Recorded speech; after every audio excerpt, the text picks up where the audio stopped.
Hello friend, आपके अपने YouTube channel JS tutorial में आप लोगों का स्वागत है। तो आज हम लोग स्टार्ट करेंगे आरआरबी एनटीपीसी स्टेज 1 28/3/2016 शिफ्ट 1 में पूछे गए मैथ के सारे सवालों पे हम लोग डिस्कस करेंगे। तो आइए स्टार्ट करते हैं। पहला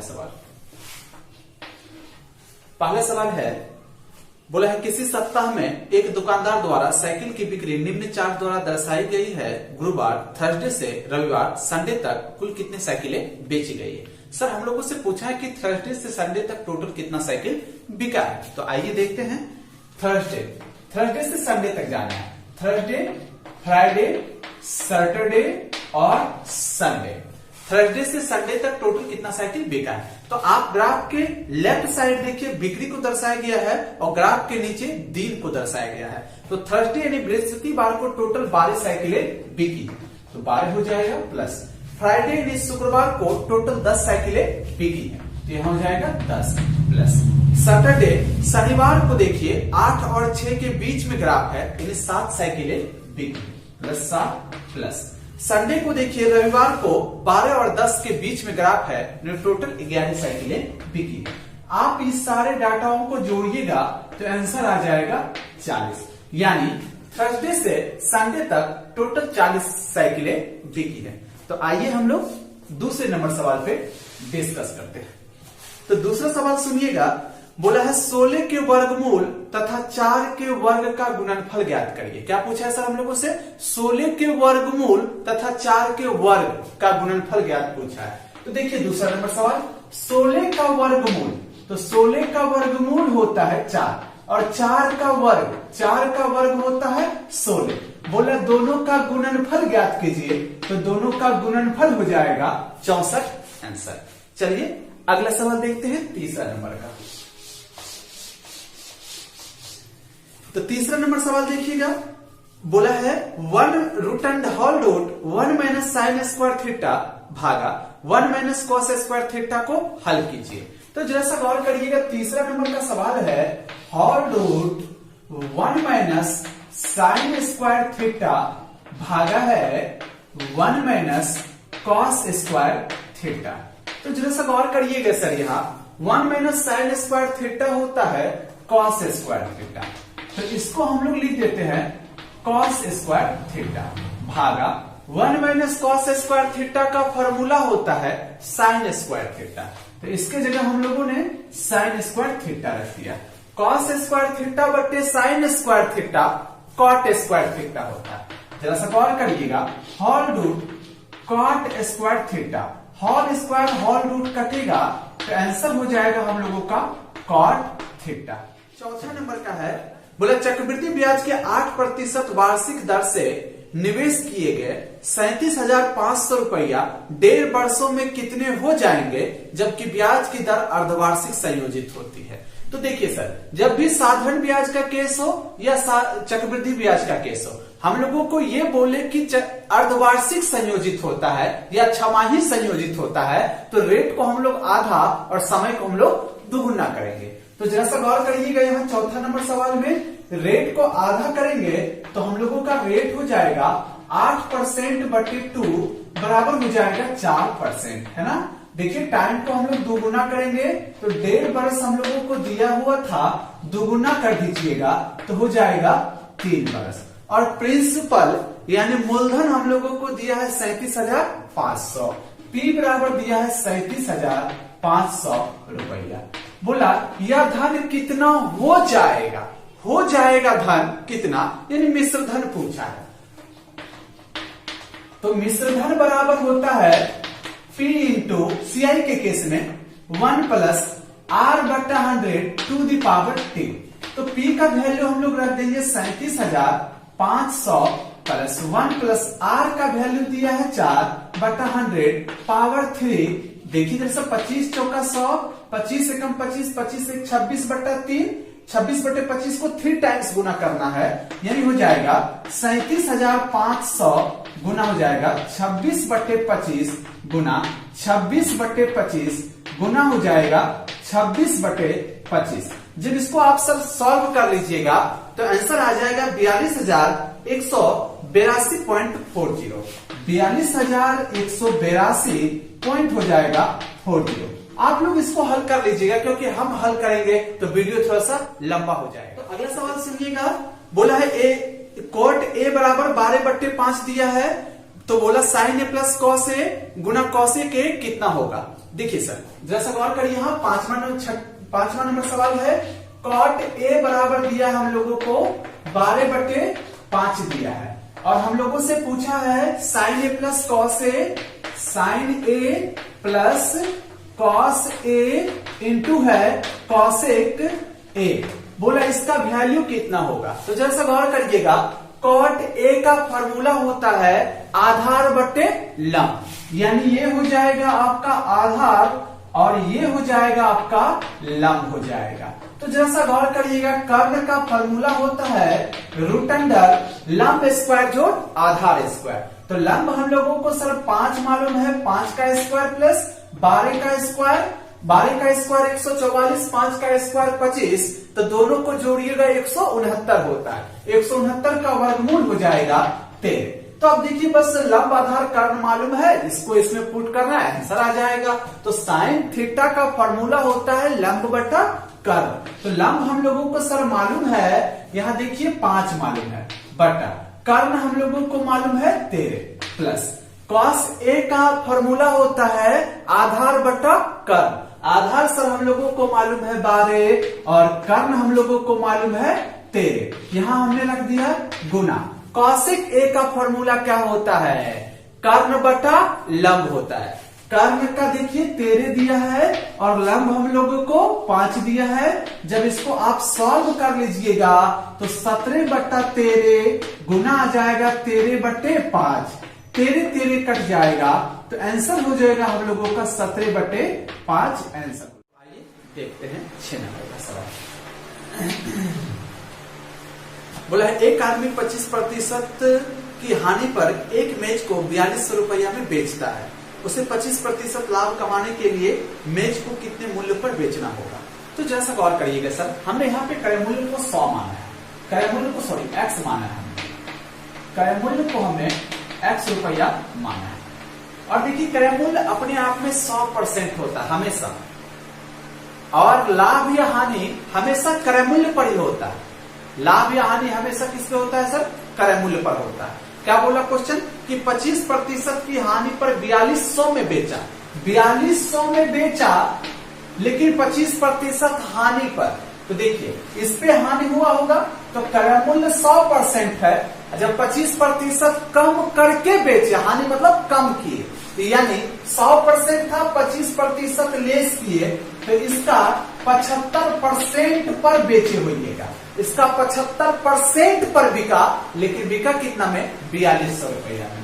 काम मतलब गुना होता है, अब 75/100 बराबर हो जाएगा 4200 रुपया। 25 दिया 75, 25 चौका 100, ये हो जाएगा 1400, 14 चौका 56, यानी x बराबर हो जाएगा 5600 रुपया। अब देखिए क्रय मूल्य निकल गया हम लोगों का।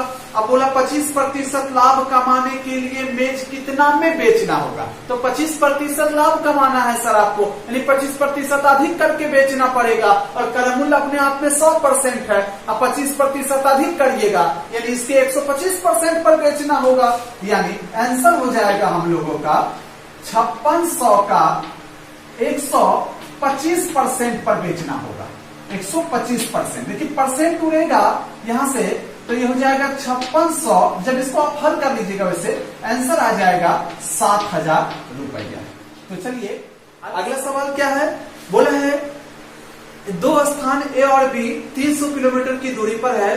दो स्कूटर यात्री ए और बी एक साथ एक दूसरे की ओर बढ़ते हैं। 2.5 घंटे के बाद उनके बीच की दूरी 25 किलोमीटर रह जाती है। यदि एक स्कूटर दूसरे स्कूटर से 10 किलोमीटर पर आवर अधिक हो तो बोला प्रत्येक स्कूटर की चाल ज्ञात करें। तो जरा सा गौर करिएगा, क्वेश्चन जैसे जैसे बोलेगा वैसे वैसे हम लोगों को बस करना।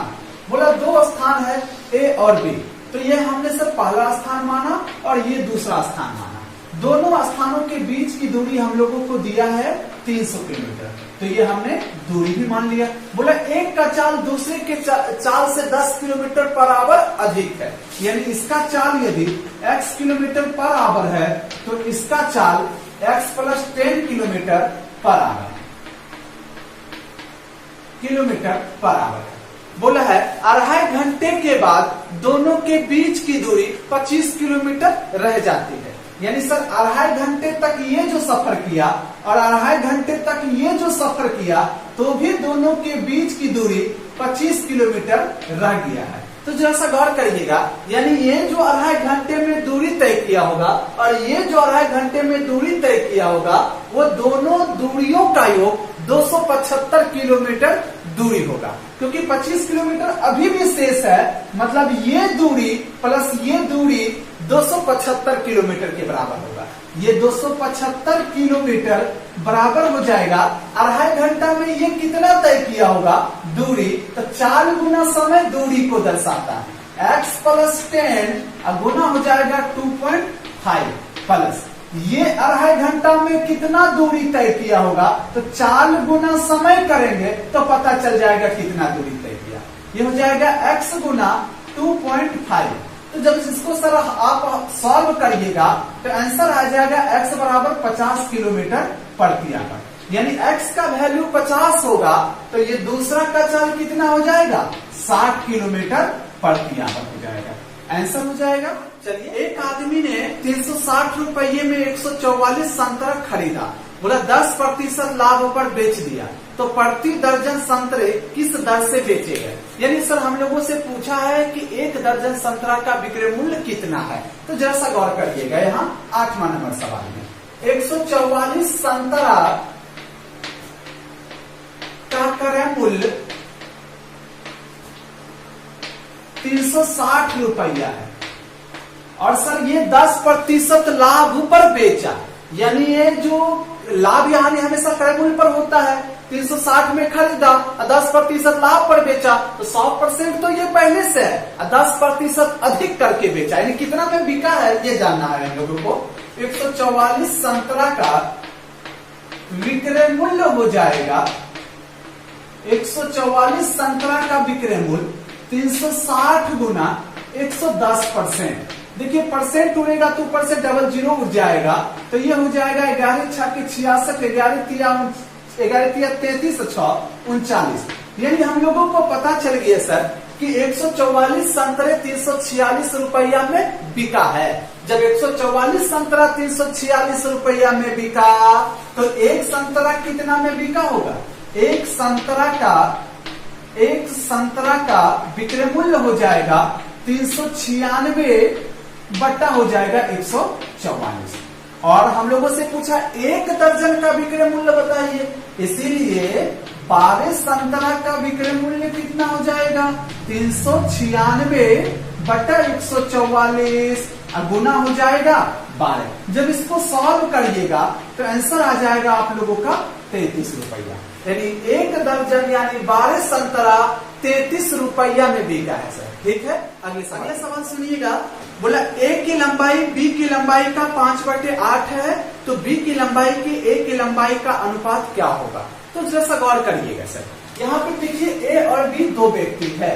बोला ए और बी है, बोला ए बी का 5/8 है, मतलब सर ए बी का 5/8 है, मतलब बी का 5/8 के बराबर है ये। अब ये दिमाग में चल रहा होगा कैसे, तो देखिए कैसे। मान लीजिए हमारे पास 10 रुपया है और आपके पास 5 रुपया है। हम बोलेंगे सर हम आपका दुगुना है ये है, तो आपका दुगुना 10 होता हम है, मतलब आपके दुगुना के बराबर है हम। सिंपल है, हम आपका दुगुना है मतलब आपका दुगुना के बराबर है। बोला ए बी का 5/8 है, मतलब ए बी का 5/8 के बराबर है। तो जैसा गौर करिएगा ए बट्टे बी बराबर हो जाएगा 5/8। ये देखिए बट्टा को अनुपात लिखा जाता है, तो ए अनुपात बी हो जाएगा 5/8 हो जाएगा। हम लोगों से क्वेश्चन पूछा बी अनुपात ए कितना हो जाएगा, तो बी अनुपात ए हो जाएगा 8/5 हो जाएगा आंसर।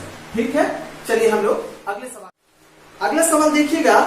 बोला है दो क्रमागत संख्याएं ज्ञात कीजिए जिनमें पहला अंक का तिगुना दूसरा अंक के दोगुने से 5 अधिक हो।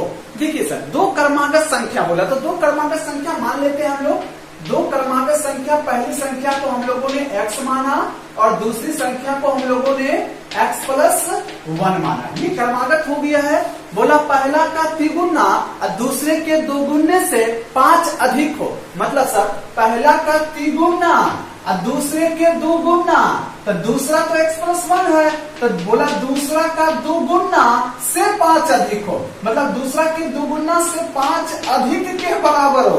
देखिए कैसे, मान लीजिए कि हमारे पास 12 रुपया है, आपके पास 5 रुपया, हम बोलेंगे ना कि आपका दोगुना से 2 अधिक है, तो आपके दोगुना से 2 अधिक है हम, मतलब आपका दोगुना से 2 अधिक के बराबर है। क्वेश्चन क्या बोला यहाँ पर, बोला ये संख्या दूसरा का दोगुना से 5 अधिक है, मतलब दूसरा के दोगुना से 5 अधिक के बराबर है। तो यहाँ पे जब आप इसको सॉल्व करिएगा तो x का मान आ जाएगा 7, यानी पहला संख्या 7 होगा तो दूसरा संख्या कितना हो जाएगा, x प्लस 1 यानी 8 हो जाएगा। ठीक है, 11 नंबर का सवाल पे सवाल सुनिएगा। बोला मीना ने बैंक से 2,75,000 रुपये कार लोन दिया। उसने 8% की वार्षिक दर पर ब्याज का भुगतान किया। 3 वर्ष में पूरा भुगतान कर दिया। भुगतान करते समय उसने अपना पुराना स्कूटर तथा 3,35,000 रुपया बैंक को अदा किया। स्कूटर का कुल मूल्य बताइए। जैसा गौर करिएगा सर, मीना बैंक से 2,75,000 का लोन लिया, तो जो लोन लिया सर वो मूलधन कहलाता है। जो लोन आप लेते हैं या फिर किसी को आप लोन देते हैं तो वो मूलधन कहलाता है। ये 2,75,000 का लोन लिया, यानी मूलधन हो जाएगा यहाँ पे 2,75,000 रुपया।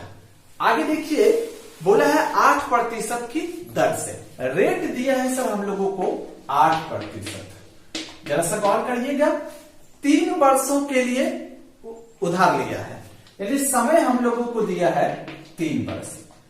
3 वर्ष के बाद ये पूरा पैसा उसको भुगतान किया, जिसमें अपना पुराना स्कूटर तथा 3,35,000 रुपया बैंक को अदा किया। जरा सा गौर करिएगा सर, ये अपना पुराना स्कूटर दिया, पुराना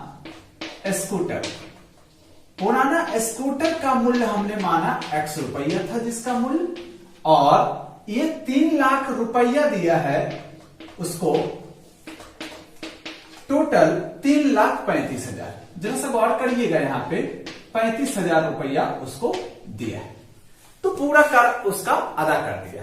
तो देखिए, सबसे पहले तो हम ये जानेंगे सर, जब 3 साल के बाद 3,35,000 रुपया प्लस 1 स्कूटर दिया तो पूरा ऋण अदा हो गया उसका। यानी हम ये सोचेंगे, जब 3 साल के बाद दिया तो 3 साल के बाद 3 वर्षों का ब्याज लगा होगा, प्लस मूलधन तो रिटर्न किया ही होगा वो, यानी 3 साल का ब्याज कितना होगा सर, मूलधन समय दर, मूलधन गुना समय गुना दर, यानी 3 साल का ब्याज होता है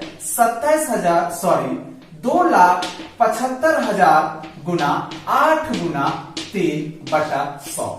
3 साल का ब्याज इतना रुपया हुआ होगा, प्लस मूलधन दिया होगा वो 2,75,000 रुपया। ये टोटल इतना रुपया देना पड़ा होगा, लेकिन दिया कितना, वो x दिया स्कूटर मूल्य, प्लस दिया 3,35,000 रुपया दिया।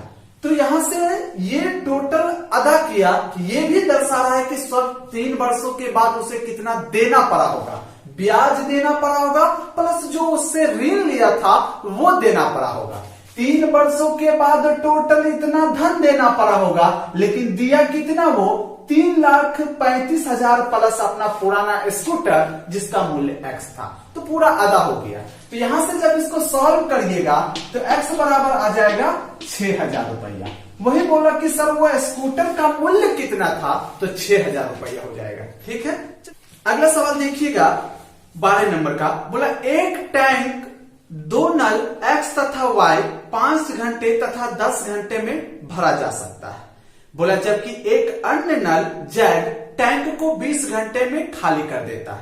बोला यदि तीनों नल एक साथ खोल दिया जाए तो टैंक कितने घंटों में भरा जा सकता है। गौर करिएगा सर, एक टंकी है, ये देखिए एक टंकी है, इसमें 3 नल लगा हुआ है। गौर करिएगा पहले नंबर के सवाल में एक x है जो भरने वाला है, ये क्या है भरने वाला। ये बोला अगर अकेला इसमें खुला हुआ रहेगा तो ये इसको 5 घंटे में भर देगा।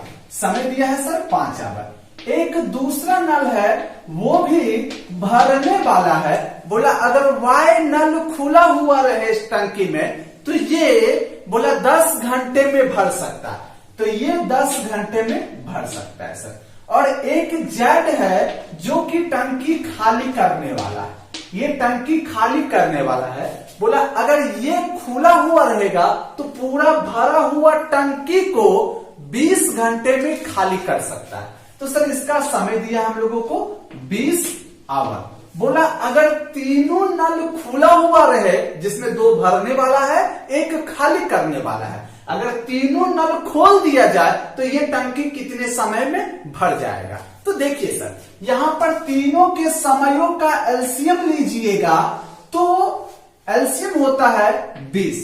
ये हमेशा टोटल काम को दर्शाता है, टोटल वर्क को दर्शाता है। ये जरा सा गौर करिएगा, यानी दर्शाता है टोटल वर्क 20 यूनिट काम है। ये बोला कि भैया 5 घंटे में हम पूरा काम कर देंगे, 20 यूनिट काम 5 घंटे में करता है, तो ये 1 घंटे में कितना यूनिट काम करता होगा? 20 यूनिट काम 5 घंटे में, तो 1 घंटा में कितना यूनिट? 4 काम करता होगा।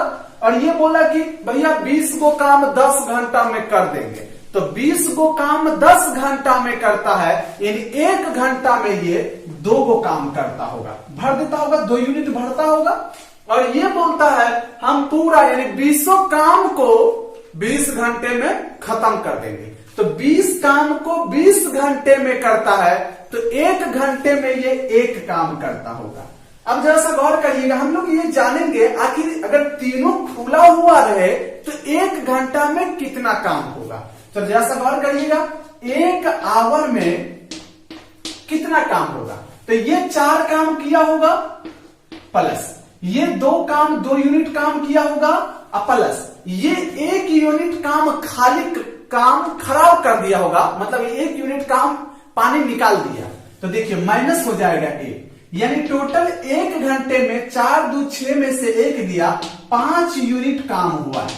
अगर तीनों खुला हुआ रहे तो 1 घंटे में 5 यूनिट काम होगा, तो 1 घंटे में 5 यूनिट काम, तो 20 यूनिट काम होने में कितना समय लगेगा सर? आंसर हो जाएगा समय बराबर 20/5 बराबर 4 आवर। तो सोचिए एक आवर में 5 यूनिट, तो पूरा 20 काम होने में कितना घंटा लग जाएगा? 4 घंटा। 1 घंटे में 5 काम, फिर अगला 1 घंटे में 5 काम, फिर अगला 1 घंटे में 5 काम, फिर अगला 1 घंटे में 5 काम, तो टोटल 20 काम हो जाएगा। ठीक है, चलिए सर अगला सवाल देखिएगा। बोला अनिल ने 6 रुपये प्रति अंडे की दर से 100 अंडा खरीदा, 25 अंडे 10% लाभ पर, 25 अंडे 25% हानि पर, जिसे और बचे हुए 50 अंडे 20% लाभ पर बेचे। बताइए कि अनिल को कुल कितने का लाभ या हानि हुआ है। देखिए सर प्रतिशत में लाभ या हानि पूछा। सबसे पहले हमको यह जानना पड़ेगा टोटल क्रय मूल्य कितना है और टोटल विक्रय मूल्य कितना है, तभी लाभ का काउंट कर पाएंगे हम लोग। जैसा गौर करिएगा यहाँ पे 13 नंबर का सवाल है, तो टोटल क्रय मूल्य कितना हो जाएगा?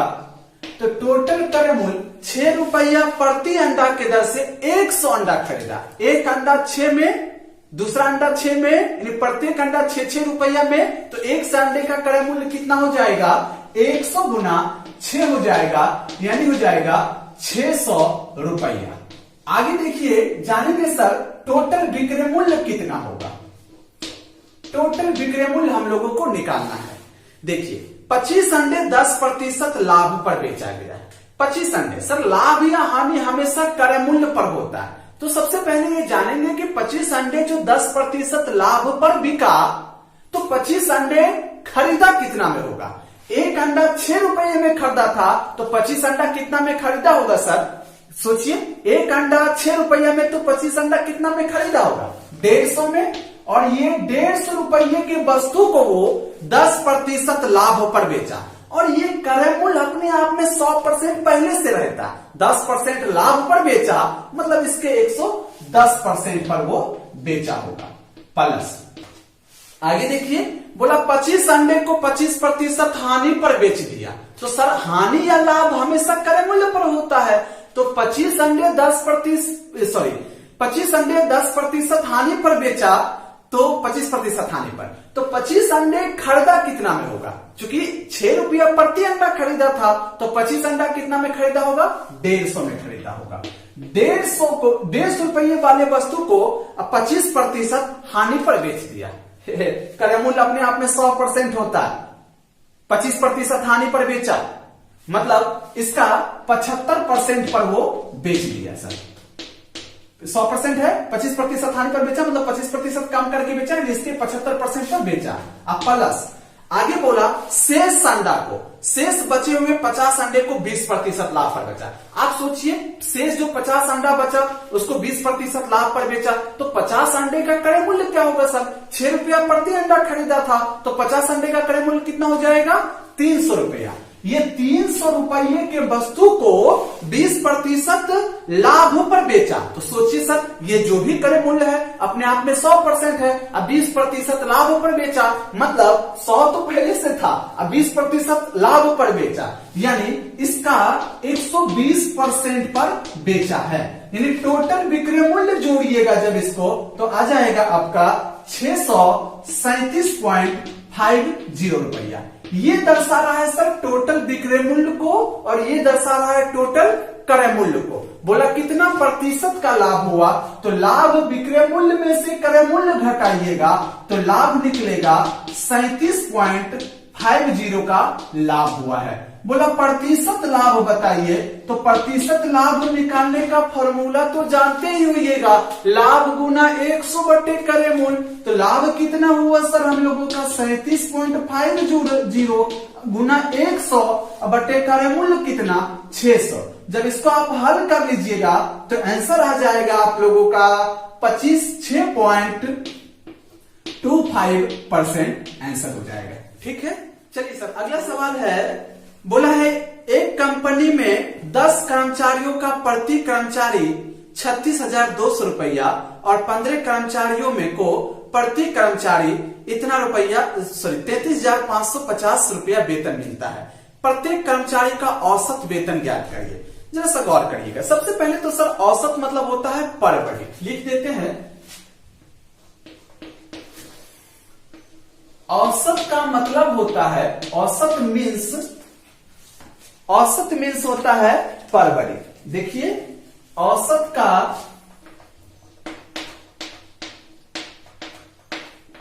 मतलब होता है मीन्स पर बड़ी। जैसा गौर करिएगा यहां बोला है 10 कर्मचारियों को प्रति कर्मचारी 36,200 वेतन मिलता है। जैसा गौर करिएगा 10 में से प्रत्येक का वेतन दिया है 36,200। आगे देखिए बोला और 15 कर्मचारियों में प्रति वेतन 33,550 है और 15 में प्रत्येक का वेतन दिया हम लोगों को 33,550 रुपया। अब देखिए बोला है प्रत्येक कर्मचारियों का औसत वेतन, यानी सर पूरा को अगर मिला दिया जाए तब प्रत्येक का औसत वेतन क्या होगा? औसत मतलब पर बड़ी तब क्या होगा? तो जैसा गौर करिएगा यहां पर देखिए सर जब 10 कर्मचारियों का प्रत्येक का वेतन 36,200 है तो 10 कर्मचारियों का टोटल वेतन कितना होगा? 10 गुना 36,200 प्लस 15 कर्मचारियों में से प्रत्येक का वेतन 33,500 है। 15 में से प्रत्येक का वेतन 33,500, 33,550, 33,500 टोटल कितना होगा? तो ये हो जाएगा 15 गुना 33,550। ये देखिए सर 10 कर्मचारियों का टोटल, ये हो गया 15 कर्मचारियों का टोटल, दोनों को हमने जोड़ दिया तो ये हो गया 25 कर्मचारियों का टोटल वेतन। जब 25 कर्मचारियों के टोटल वेतन में 25 से भागा दीजिएगा तो एवरेज वेतन निकल जाएगा। जरा सा गौर करिएगा, इसको जब आप लोग सॉल्व करिएगा तो आंसर आ जाएगा 34,610 रुपया। 34,610 रुपया आंसर हो जाएगा। ठीक है, कोई दिक्कत तो नहीं। याद रखिएगा, ये बहुत इंपॉर्टेंट पॉइंट है। औसत मतलब होता है पर बड़े, यानी टोटल 25 कर्मचारियों में से प्रत्येक का वेतन कितना, तो ये हो जाएगा 34,600। अगला सवाल सुनिएगा, बोला है 15 नंबर का, बोला राज ने अपने 4 विषयों में 67, 69, 78 तथा 88 अंक प्राप्त किए। उसने अपने 5वें विषय में कितने अंक प्राप्त करने चाहिए ताकि उसके औसत अंकों का योग 80 हो जाए? औसत अंकों का अंक 80 हो जाए। जरा सा गौर करिएगा सर। सबसे पहले तो ये देखिए कि औसत मतलब होता है पर बड़े। औसत मतलब क्या होता है सर? पर बड़े होता है। तो ये 5 विषयों का एग्जाम दिया। मान लीजिए पहला, दूसरा, थोड़ा सा इसको लिखते हैं इधर, पहला, दूसरा, तीसरा और ये चौथा और ये है 5वां। 5 विषय में जिसमें 4 का एग्जाम हो चुका है। पहला सब्जेक्ट में इसको 67 अंक मिला है और दूसरा सब्जेक्ट में इसको कितना अंक मिला? 69। और तीसरा में देखिए 78 अंक मिला है। चौथा सब्जेक्ट में इसको 88 अंक मिला है। जरा सा गौर करिएगा। अभी सर इसके पास चॉइस है, बोला 5वां सब्जेक्ट में कितना अंक प्राप्त कर ले ताकि पूरे 5 विषयों का औसत अंक 80 हो जाए। औसत अंक 80 हो जाए मतलब सर पर सब्जेक्ट में 80 अंक के बराबर हो जाए। तो पूरे का औसत कितना हो जाना चाह रहा है? ये 80 चाह रहा है। जब पूरे का औसत 80 हो जाना चाह रहा है, यानी पर सब्जेक्ट में 80 80 80 80 हो जाना चाह रहा है, यानी टोटल अंक कितना चाह रहा है? 80 गुना 5। अगर ये सर टोटल जितना चाह रहा है और जितना प्राप्त कर लिया है चारों में से, तो वो अगर माइनस कर देंगे तो पता चल जाएगा 5वां में कितना प्राप्त करना होगा। तो देखिए यहां पे माइनस हो जाएगा 67 प्लस 69 प्लस हो जाएगा 78 प्लस हो जाएगा 88।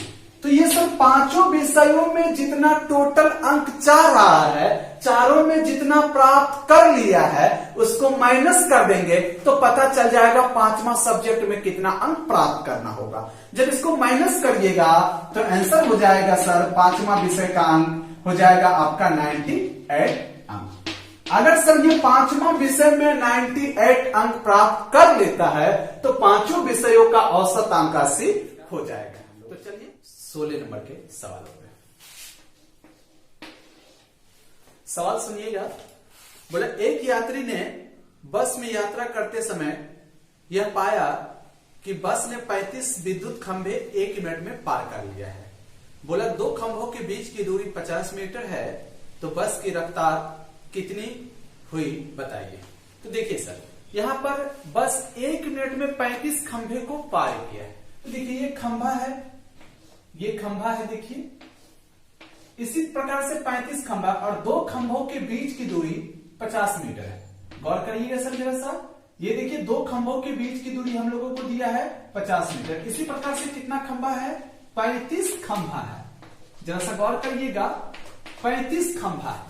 जरा सा गौर करिए, यहां पे बोले 1 मिनट में 35 खंभे को पार किया, तो चाल पूछा है सर। सबसे पहले तो ये बात जानिए आप कि अगर 3 खंभे को तय किया होगा, पहला, दूसरा, तीसरा, तो 2 को गैप यानी 50 प्लस 50 यानी 3 खंभे को जब तय किया बस, तो 2 को गैप यानी 100 मीटर हुआ होगा। अब 4 खंभे को अगर तय किया होगा 1 2 3 4, तो टोटल कितना गैप हुआ होगा सर? 3। यानी जितने खंभे को तय करेगा उससे 1 कम गैप होगा। यानी 4 खंभे को तय किया तो 3 गो गैप। अब 35 खंभा को तय किया सर, यानी क्या गैप हुआ होगा? 34 गो। 1 गो गैप में 50 मीटर है, तो 34 गो गैप में कितना दूरी हो जाएगा?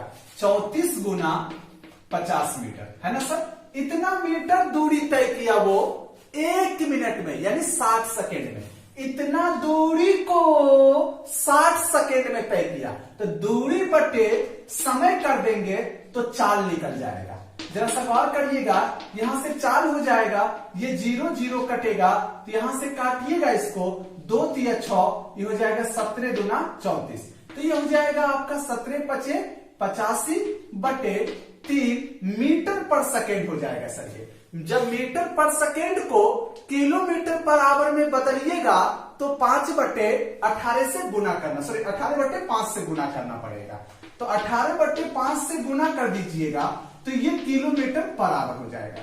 3 छाके 18 और 17 पचे 85, तो 17 छाके होता है 102, ये किलोमीटर प्रति आवर। अगला सवाल सुनिएगा, बोला अमन और अजय एक दीवार को क्रमशः 9 और 12 दिनों में पूरा कर सकता है। वे दोनों मिलकर कार्य करे तो वे कितने दिनों में पूरा कर पाएगा। जैसा गौर करिएगा सर, कोई एक दीवार खड़ा करना है, बोला है अजय करेगा तो 9 दिनों में कर सकता है। यहाँ पे देखिए तो जरा सा, अजय करेगा तो 9 दिनों में कर देगा, और सॉरी दोनों ए से ही है तो नाम लिख देते हैं ए जे। अजय करेगा तो 9 दिन में, अमन करेगा उसी दीवार को बनाएगा तो बोला ये 12 दिनों में कर सकता है। अब देखिए दोनों का एलसीएम लेंगे तो पता चलेगा टोटल कितना यूनिट काम है। तो 12 और 9 का एलसीएम होता है 36। तो देखिए जब ये बोला अजय कि हम 36 यूनिट काम को 9 दिनों में करेंगे तो एक दिन में कितना यूनिट काम करता होगा। 36 काम 9 दिनों में, तो एक दिन में 4 यूनिट काम करता होगा। ये अमन बोला कि पूरा काम हम 12 दिनों में कर देंगे। तो आप तो जानते हैं सर ये एलसीएम से टोटल वर्क निकलता है, और टोटल वर्क बोलता है ये 12 दिनों में करेंगे, तो एक दिन में कितना काम करता होगा, 3 काम करता होगा। तो सबसे पहले हम लोग जानेंगे अगर दोनों मिल जाए तो एक दिन में टोटल कितना काम करेगा। जरा सा गौर करिएगा, तो एक दिन में ए प्लस ए यानी अमन प्लस अजय मिलकर कितना करेगा, 4 + 3 = 7 काम करेगा। तो दोनों मिलकर एक दिन में 7 काम करेगा, 2 दिन में 14 काम करेगा। यूं कहे तो सर 14 काम कितना दिन में करेगा, 14/7 2 दिन में। 36 काम कितना दिन में करेगा, यानी टोटल काम दोनों मिलकर कितना दिन में करेगा। तो टोटल समय लग जाएगा सर, टोटल टाइम हो जाएगा डे यानी दिन बराबर हो जाएगा 36/7। लिभागा दीजिएगा इसको, 7 × 5 = 35, 1/7 दिन लग जाएगा। दोनों मिलकर एक दिन में 7 काम करता है, तो दोनों मिलकर पूरा काम 5×1/7 दिन में। सवाल है, बोला 50 से 100 के मध्य कितनी अभाज्य संख्या है। हम लोगों को सर ये बताना है कि 50 से 100 के मध्य कितना अभाज्य है। सबसे पहले तो ये समझिए कि अभाज्य संख्या कहते किसको है। ऐसी संख्या जो एक एवं स्वयं के अलावे किसी से भी ना कटे वो अभाज्य संख्या होता है। जैसे 5 अभाज्य संख्या है, क्यों? क्योंकि एक एवं स्वयं के अलावे किसी से नहीं करता है, तो इसलिए अभाज्य। 7 अभाज्य संख्या है। जैसे बोलेंगे 4, ये अभाज्य नहीं है। क्यों नहीं है सर? क्योंकि एक से करता है और स्वयं से तो करता है, इसके अलावे भी 2 से करता है, तो ये अभाज्य नहीं है। अभाज्य समझ में आ रहा है ना? ऐसा संख्या जो एक एवं स्वयं से ही कटे वो अभाज्य संख्या है। तो हम लोगों को बताना है कि 50 से लेकर 100 तक में कितनी अभाज्य संख्या है। तो आप इस प्रकार से ढूंढ लीजिएगा, और अभाज्य संख्या ढूंढने का कोई सा ट्रिक भी नहीं होता है, तो आपको तो ढूंढना ही पड़ेगा। तो चलिए हम बता देते हैं कौन कौन संख्या हो जाएगा। आपका 53 हो जाएगा, 59 हो जाएगा, 61 हो जाएगा, 67 हो जाएगा, 71 हो जाएगा, आगे देखिएगा 73 हो जाएगा, 79 हो जाएगा, उसके बाद 83 हो जाएगा, उसके बाद 89 हो जाएगा, उसके बाद 97 हो जाएगा। टोटल 10 संख्याएं हैं, यानी 50 से लेकर 100 तक में टोटल 10 ऐसी संख्याएं हैं जो अभाज्य है, यानी एक एवं स्वयं से ही कटता है। तो चलिए अगला सवाल सुनिएगा।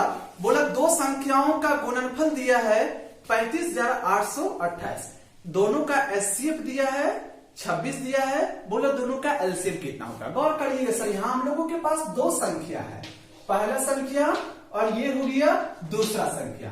दोनों का गुणनफल दिया है, दोनों संख्याओं का गुणनफल 35,828 दिया है, और ये दोनों संख्याओं का सर एचसीएफ हम लोगों को दिया है 26। बोला दोनों का एलसीएम कितना होगा। एलसीएम बराबर 5। एक फॉर्मूला सर आप लोग जानते होइएगा कि एलसीएम गुना एचसीएफ बराबर होता है पहली संख्या गुना दूसरी संख्या। तो दोनों का गुणनफल दिया है 35,828, तो डायरेक्ट हम लोगों को दिया ही है। एचसीएफ दिया हम लोगों को 26 और गुना एलसीएम हम लोगों को नहीं दिया है, पूछा है। तो जब यहां से आप इसको हल कर लीजिएगा तो एलसीएम निकल जाएगा 1378 आंसर आ जाएगा। तो चलिए ये आंसर हो गया हम लोगों का।